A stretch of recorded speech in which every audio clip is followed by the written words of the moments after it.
İlk başta TSRM'den Berin'e ve yönetim kuruluna çok teşekkür ediyorum böyle bir webinarda bizleri sizlerle buluşturduğu için. Biz Yale laboratuvarı ekibi olarak çok mutluyuz bu webinarda yer almaktan. Ben size kısaca arkadaşlarımı tanıtacağım.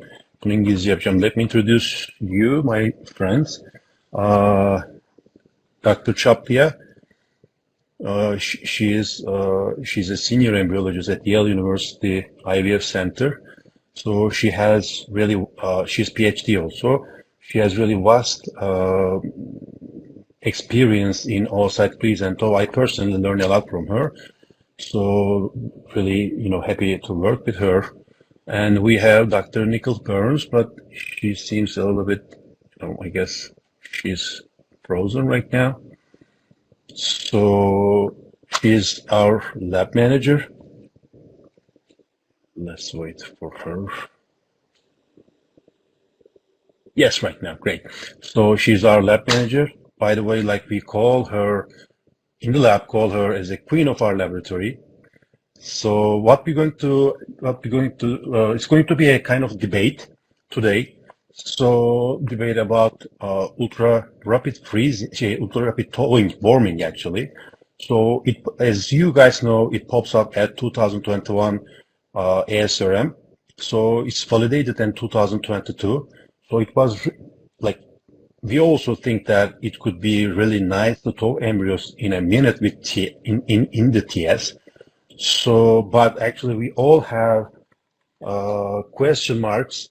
So if it is physiologic or if it is like, they all say that it is okay, there is no problem morphologically or for expansion, but we don't know what is going on in cellular level. So while we were talking about this, we did some experiments. At the end, we're just going to explain that one. But now I'm just going to leave the scene to Dr. Chaplia and Dr. Nichols Burns. It's going to be a debate. Whatever questions you have, you can just write down. So it's going to be kind of like a question and answer. Okay. Let me see me. Hello? Can you hear me okay? Yes. Okay. Okay. So first of Would you like all, yeah, thank you. First of all, good evening. I know it's late in Turkey already, so we are really grateful for you joining this webinar. And we will try to talk on some pros and cons of ultra-rapid warming. But before we actually start, let's get back maybe 20 or even 10 years deeper. The first mentioning of ultra-rapid thawing is actually about typical vitrification that we are using now. That's kind of funny how we switched from slow freezing and warming to rapid freezing and warming, and now we are already looking for ultra-rapid warming.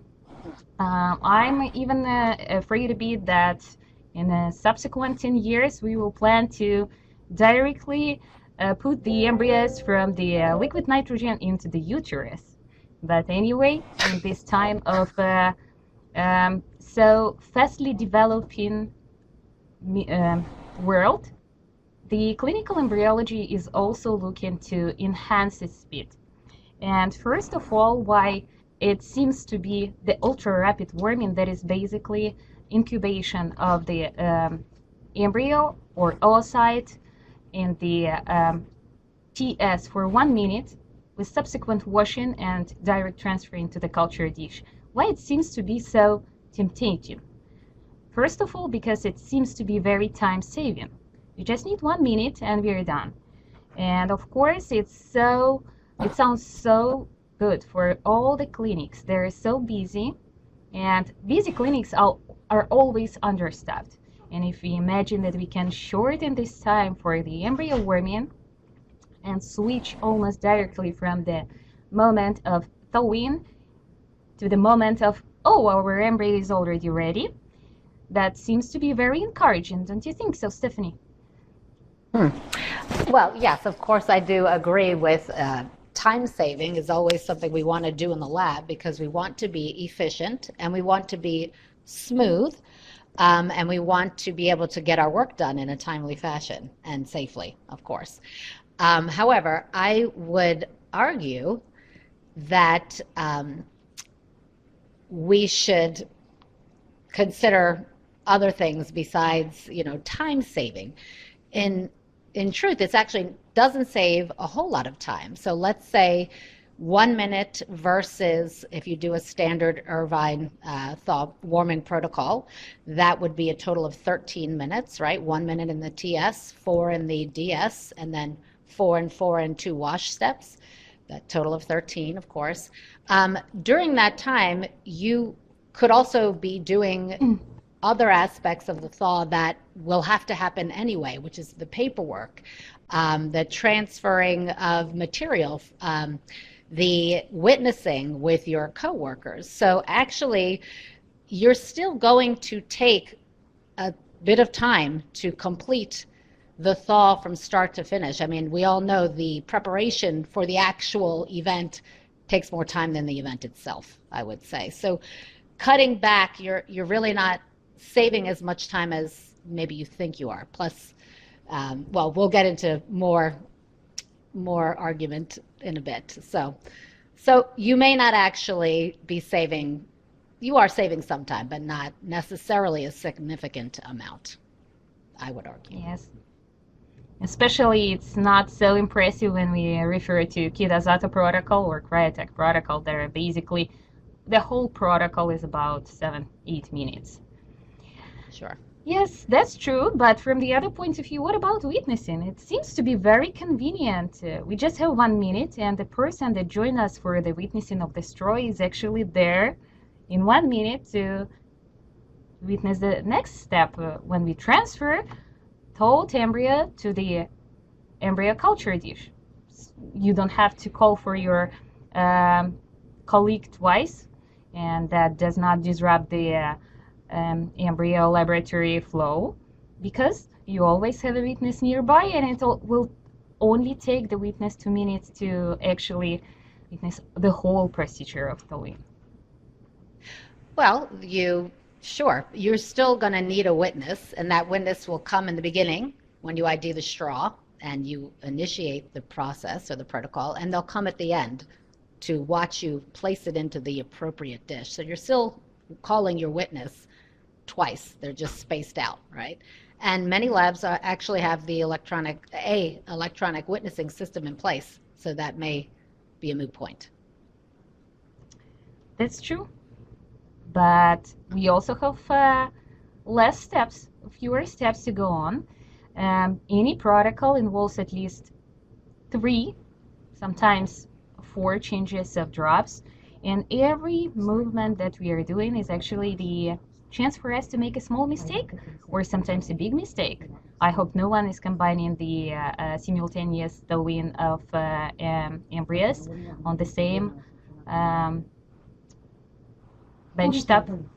Yes, and does not have a chance to mix the biological material, but still every step when we are changing anything, we have let's say slightly increased possibility to mix DS and WS or TS and WS. I know that sounds kind of weird because we never do mistake. We're embryologists. We are not prone to mistakes, that's for sure. We're like superheroes, but every step is the next opportunity for us to do some inappropriate mixing or mistake in the laboratory. And now we have only 2 steps.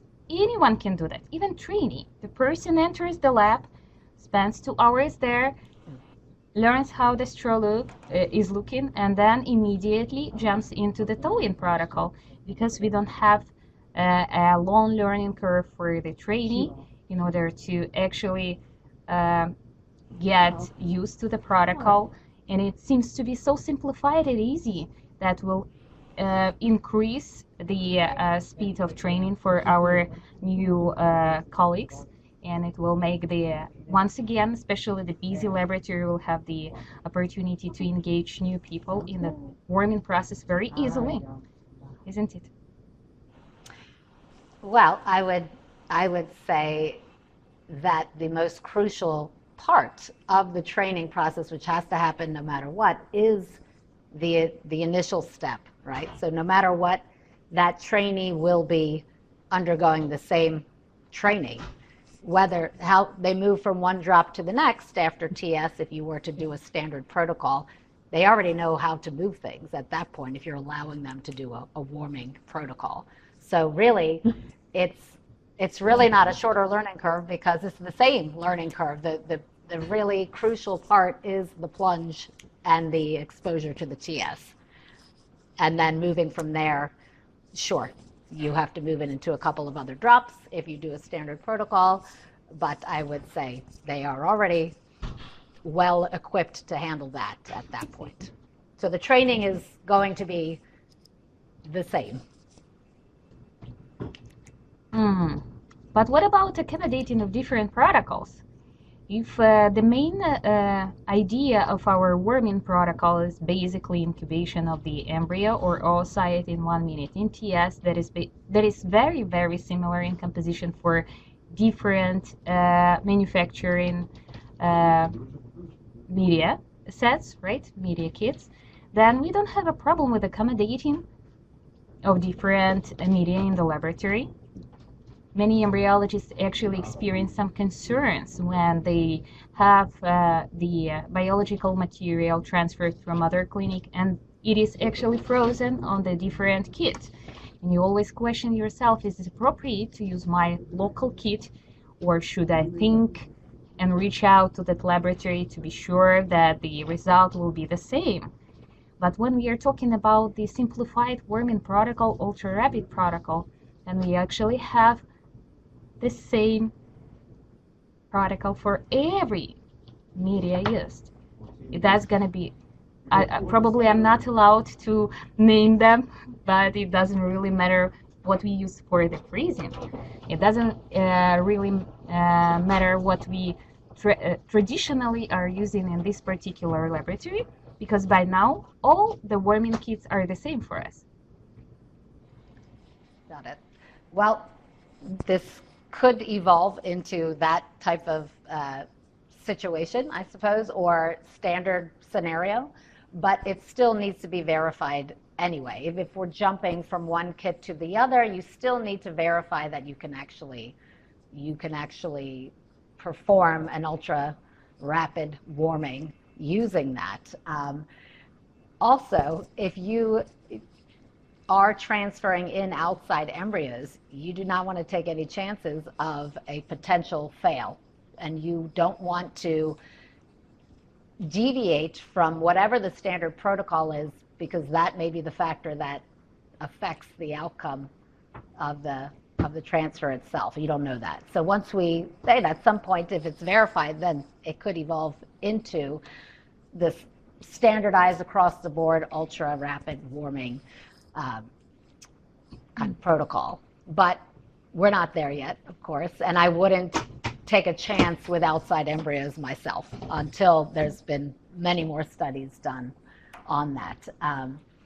I kind of wanted to also chat about the idea that you might save money doing it because you're not utilizing the whole kit. But the kits come standard, TS, DS, WS, no matter what, right? So you're still buying the whole kit, and as far as I know,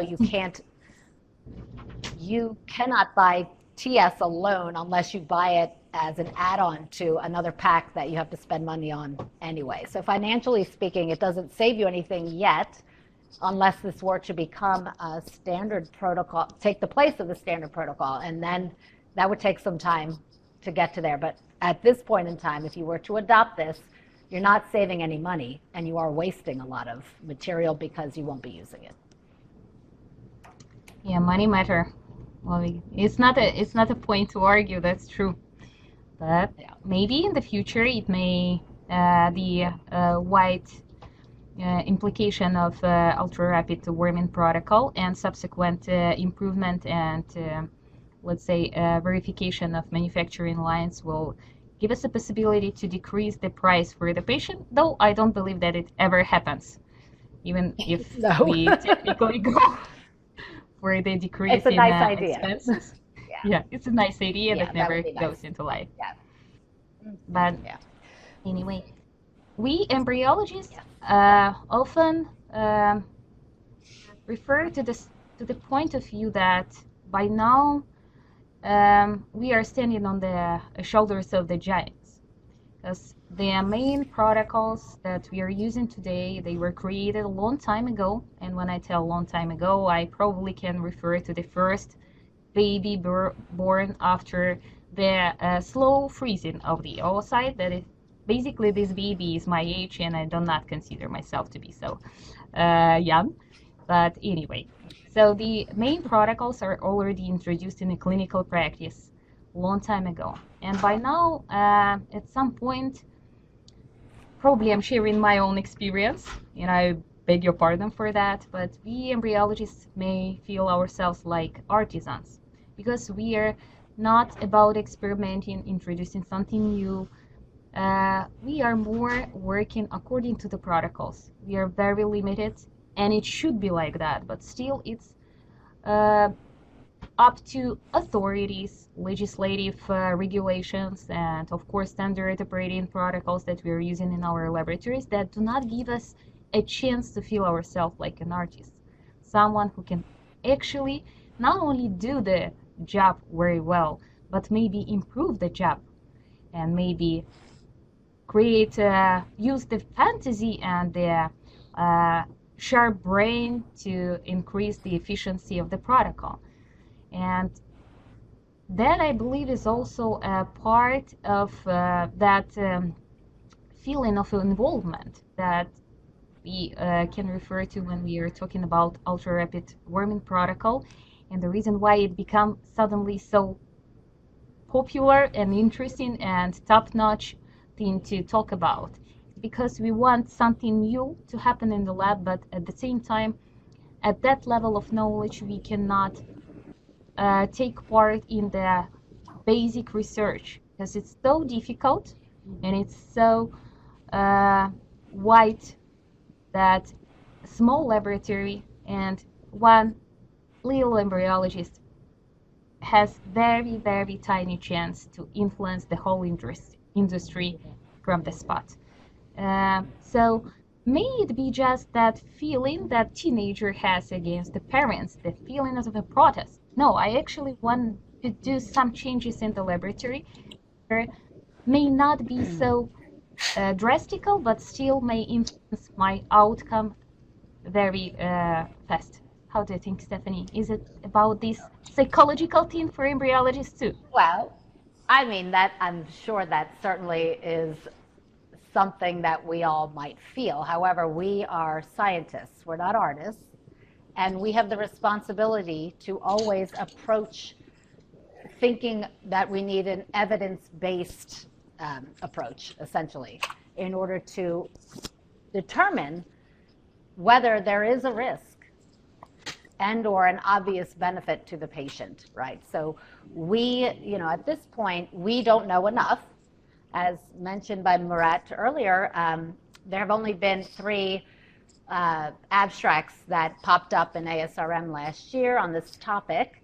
And these studies were fairly small because, they were kind of proof of principle studies.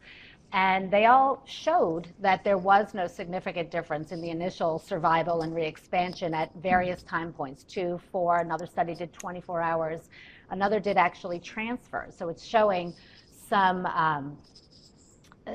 promise, but we shouldn't just quickly jump to using it without knowing the long-term consequences of this change. And to keep in mind the science of how these protocols were created. They were created with a reason, and it's always better to approach that. Well, that's my attitude anyway. It's better to approach things cautiously and take it step by step, but keep in mind there's a reason why protocols were created the way they were. I mean, after much trial and error, this is what was established. That doesn't mean it can't change, but to change it, we really need to be very responsible about it and investigate all potential risk, I would say. So to that end, I don't know if Murat wants to Before, take before, off. yeah, yeah. Got Before questions. that, Oh, we have sorry. a Go question ahead, Olga. from us, and he said that what about in-house media preparation? What do you guys think about it? Like you told that, It yeah, depends on your about the lab money. So, yeah, to save money. Yes.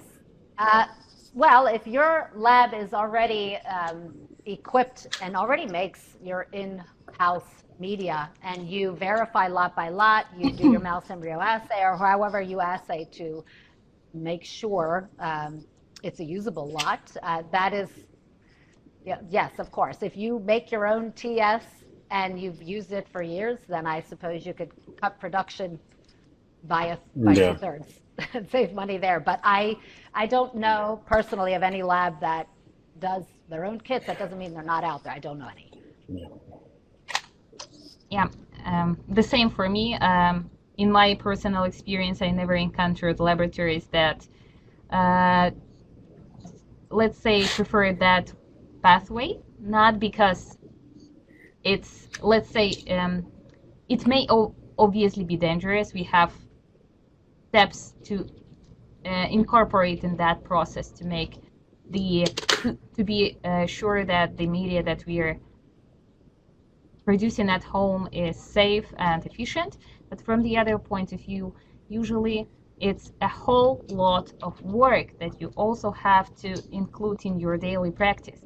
And it's so much easier to just buy something and to put all the liability and responsibility of the manufacturer of the kit. And talking about manufacturing of the kits, there are also vitrification kits. And that's gonna be my last point, and maybe like burning, like a charcoal to not present, but kind of give the idea of the next webinar, because now we're talking mainly about ultra-rapid warming. But yeah, when it comes to vitrification, if we check how actually it was evolving and how many information is by now collected on the efficiency of vitrification process, there are kind of like crucial steps that are always were determined precisely.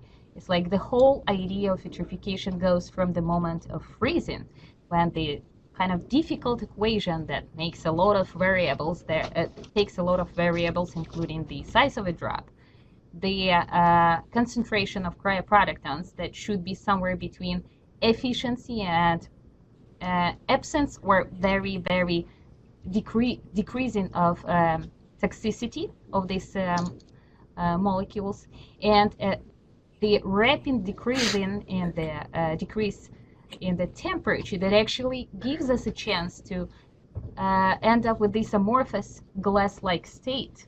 And obviously usage of open devices that also gives us a chance to end up with absence of ice crystals in the cells during the vitrification, whether it's oocyte or embryo. And the next main point that if we go into literature is very, very talked about is the curve of temperature increase during the thawing. But it's not a lot that we will hear about the subsequent dilution steps. So my personal experience, of course it's personal, I do not have any publishing retrospective data, says that we are really relying a lot on the whole process of vitrification, while warming actually means less. And why we believe so? We can check the guarantee from the donor egg banks. Donor egg banks claims that in every laboratory that is more or less trained, you may access the reasonable survival rate during the warming, though different embryologists may do that. And probably from your own experience, you know that there are embryologists, if you do the freezing properly, there are very, very tiny chance to screw it during the warming procedure, unless you're doing something really funny, like missing the TS usually. But from the other point of view, it comes to the ultra-rapid freezing. And there is also a protocol that was in silica assessed, and in silica,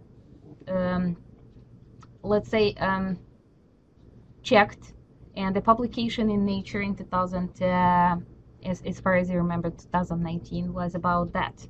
Basically, even for vitrification, the most crucial events are happening in the first minute of equilibration and the first minute of vitrification processes. So if you go for equilibration and you decrease this time to 1 minute, and then you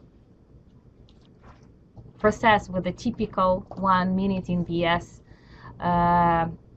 incubation of the eggs and embryos, they will still have the same survival rate as compared to the typical protocol when we are equilibrating the eggs or embryos for 10 to 15 minutes. And basically this short incubation in ES gives us a chance to decrease the amount of water in the biological object, and at the same time to decrease its size, that assures the proper warming too. And by personal communication, of course this information is not yet published, but I'm pretty sure there's going to be a boom on this topic. The personal communication with my Ukrainian colleagues and Turkish colleagues as well gives us a and also let's say a brief look into the possibility of vast implication of the ultra-rapid freezing protocol, even for the eggs, that is especially popular, maybe especially popular and good for the donor egg banks in the subsequent future. So still we lack the published information about how we can combine the ultra-rapid freezing with ultra-rapid for warming. Are we actually able to do that? But that's the thing that will also pop up. We will start with warming, and then we'll probably end up with ultra-rapid freezing. But there are always a lot of questions that we as scientists have to answer. And let me pass this bat to my colleagues that are can support it with evidence. Thinking about the regulations, like our laboratory is CAP accredited laboratory, so like, is it okay to prepare, media in-house? What do you think, guys?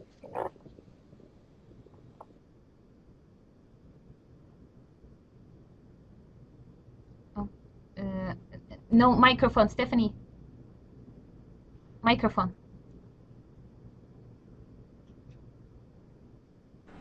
Yeah. Okay, now? Yes.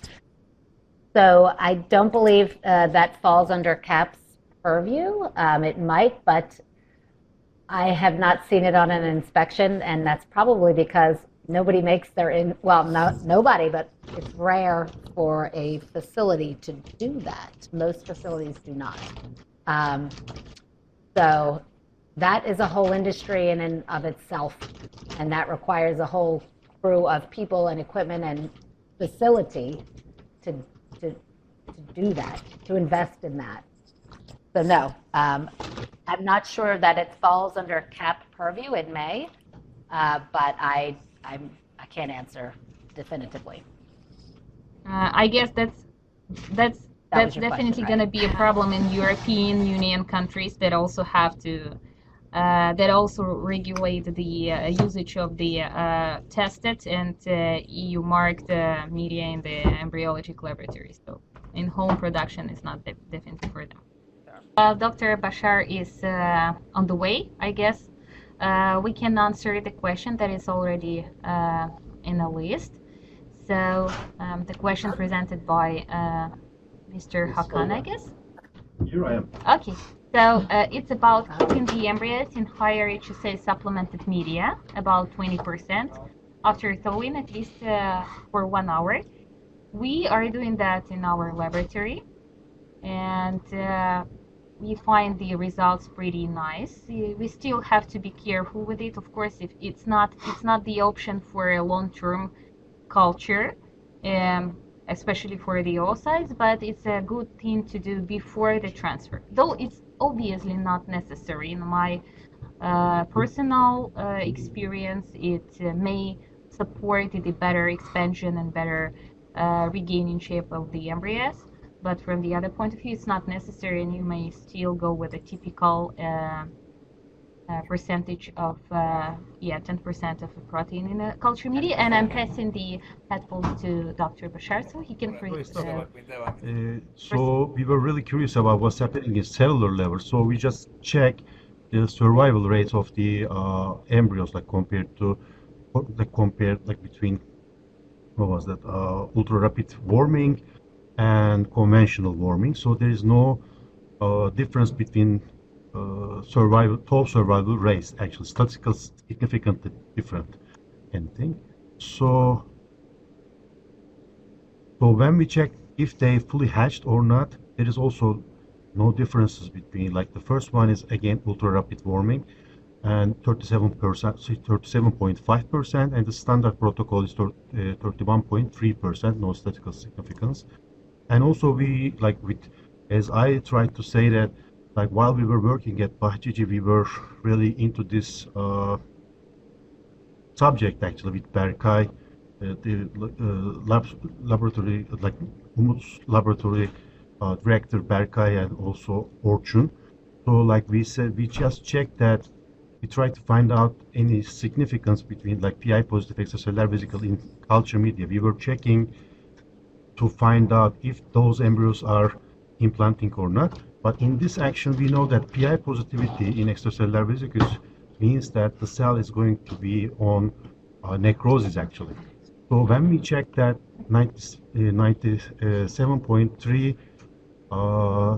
compared to 119 ultra rapid warming versus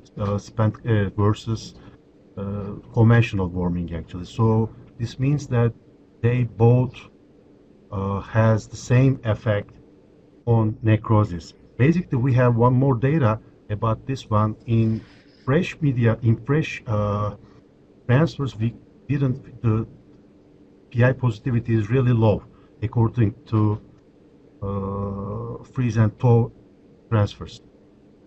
So we said, we think that, I mean, like if there is some increase in necrosis, that there should be an embryonic stress. So we just checked the GRP78 expression levels, which is a marker for unfolded protein response. So we find out that conventional versus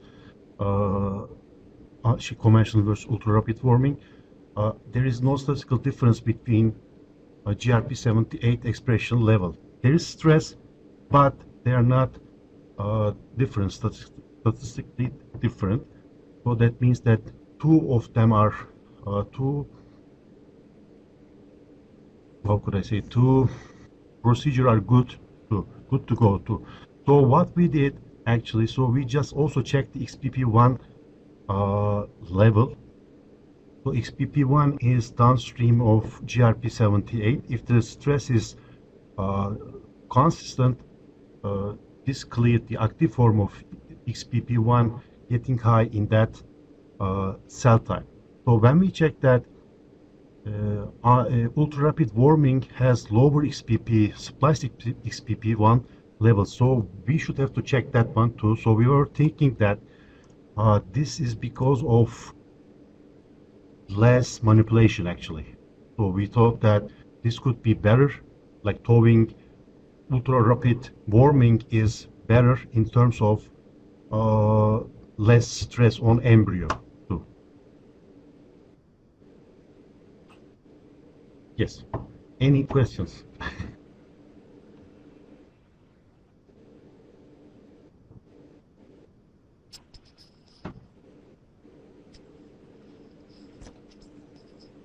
Stefan, do you want to add anything else? Dr. Chaplia? No, I think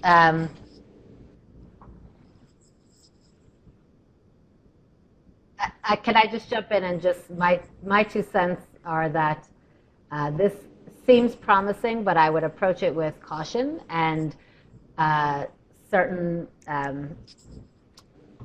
you know, keep in mind the responsibility you have, because we have a responsibility to our patients to be using evidence-based approaches. So yes, this sounds very exciting and so far so good, but we don't know the long-term consequence, and we should, keep in mind what is actually happening on a physiological, on a biological Yeah, level. also like we were, when we yes, we are these planning protocols. to extend this So be cautious. research also. Like we have a Turkish friend from Akdeniz University, Bernan Sözen. So she is also like doing embryo culture, like extended embryo culture till day 14. So she's checking for the epiplast development actually. So we're going to do these embryos, I mean like the next set of the embryos, and check if they're going to survive longer periods in culture, and if they form epiplast in a good way. So it could be maybe like if we can show that one too, and also we should have to check the implantation rates, also the most important thing.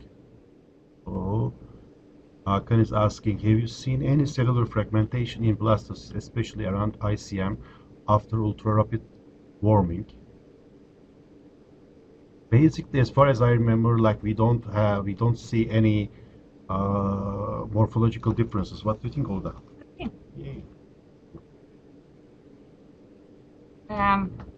According to our experience, there is no apparent difference between these embryos, and to be honest, I'm pretty sure if you would put like two blastocysts thawed by ultra-rapid warming or typical warming procedure, there is no chance to distinguish them. Morphologically, they are absolutely the same, and it's more about how they looked before the freezing initially than the protocol that we were using for the thawing.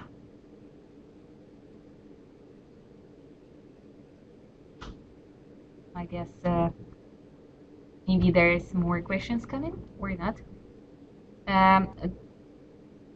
That I guess we are also interested if someone of the guests try to use the ultra-rapid warming at their laboratories. What are your experiences? Like, what are your feelings? What is your experience about that? Do you have any like point of view regarding this protocol? Should we go on with it, or maybe put it aside and do not bother with it and just like use it? We're given the typical protocol, so just use it and don't think about something that we can change, especially when the change is not so dramatical. It's not like slow freezing and vitrification.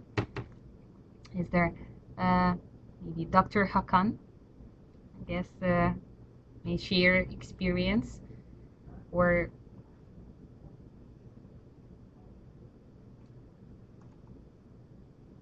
feel free to type your answer in a question section.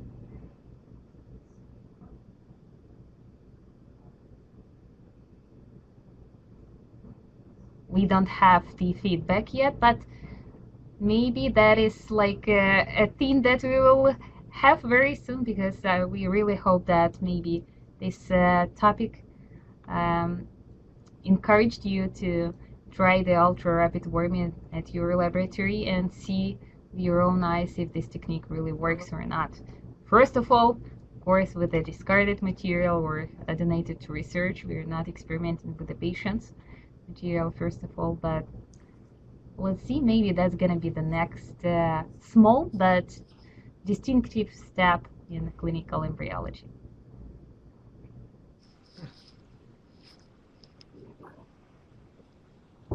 Yes, by now we are pretty